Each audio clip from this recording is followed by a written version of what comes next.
La revue de presse d'Europe 1, Olivier Delagarde, et l'annonce du nouveau gouvernement devrait intervenir dans les heures qui viennent, Olivier.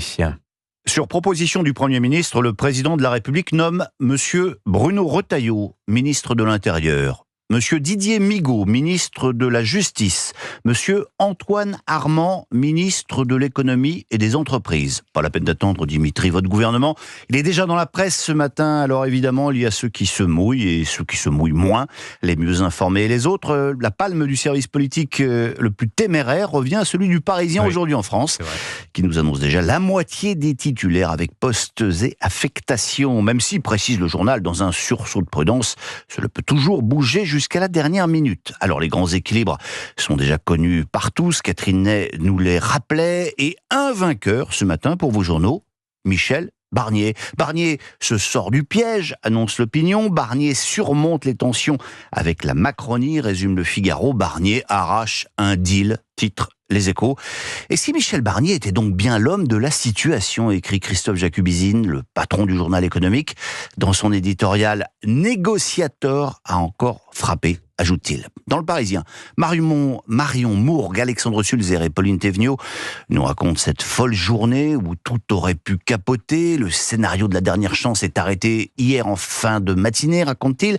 Michel Barnier le sait, il a dans son bureau un grand tableau avec toutes les hypothèses possibles, dont une colonne « ça ne marche pas ».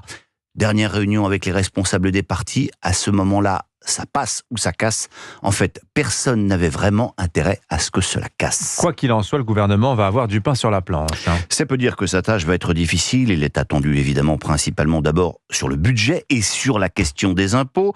Alors sur le sujet, le Figaro dégaine un intéressant sondage. Selon cette enquête Odoxa Backbone, 3 Français sur 4 sont opposés à une hausse d'impôts. Et quand on leur demande comment faire pour réduire le niveau de déficit public, ils répondent à 91% qu'ils souhaitent une réduction du train de vie de l'État, 54% appellent de leur vœu une réduction des aides sociales et 50% une baisse du nombre de fonctionnaires. Olivier, c'est vendredi, la presse aura-t-elle des idées pour égayer notre week-end ? Évidemment. D'abord, vous allez pouvoir profiter de nos monuments. Tous les journaux vous proposent déjà ou vous proposeront demain le programme dans votre région, des journées du patrimoine qui se déroulent ce week-end. Sinon, vous pouvez aussi vous mettre au scoutisme, Dimitri. Une étude que publie La Croix montre les bienfaits du scoutisme. Pas du tout. Alors, pour les enfants, c'est tout de suite, mais aussi à long terme pour la société. Sachez que 87% des anciens scouts deviennent plus tard bénévoles associatifs. Eh oui. Mais on va terminer très très loin de l'esprit Boy Scout. Mercredi prochain, l'événement, ce sera effectivement la sortie d'un remake, d'une nouvelle adaptation d'Emmanuel.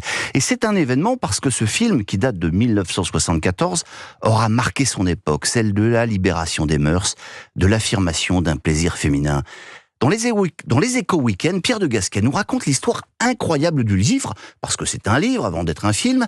En 1956, Eric Losfeld, éditeur un peu sulfureux, reçoit par la poste en provenance de Bangkok un manuscrit soigneusement tapé à la machine sur un luxueux papier de riz.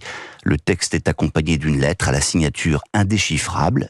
Il trouve le livre stupéfiant et décide immédiatement de le publier sans même en aviser l'auteur dont il ignore l'identité.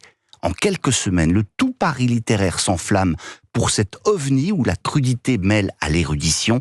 800 000 exemplaires vendus, et ce n'est que quelques mois plus tard que l'éditeur rencontrera Emmanuelle Arsan, l'autrice et son mari diplomate. Dans la France de VGE, le film sera un tsunami. Bardot avait réveillé les Français, Sylvia Christel va embraser leur conscience, et puis il y a bien sûr la musique, la chanson de Pierre Bachelet, mais comme les auditeurs d'Europe 1 sont des esthètes, ils préfèrent évidemment celle de Serge Gainsbourg, ce petit bijou, bande originale du 3e opus qui date de 1977. Goodbye Emmanuel. Emmanuel aime les caresses buccales, Emmanuel. Et bon week-end. Morte Sylvia Christel. Quoi ? Elle est morte, Sylvia Christel, qui est décédée il y a quelques années. Bonjour. Bonjour Pascal Praud. Comment allez-vous ce matin ? Écoutez, on va remercier Olivier Delagarde pour sa revue de presse formidable avant de vous donner la parole. Merci. Je pense qu'il y a des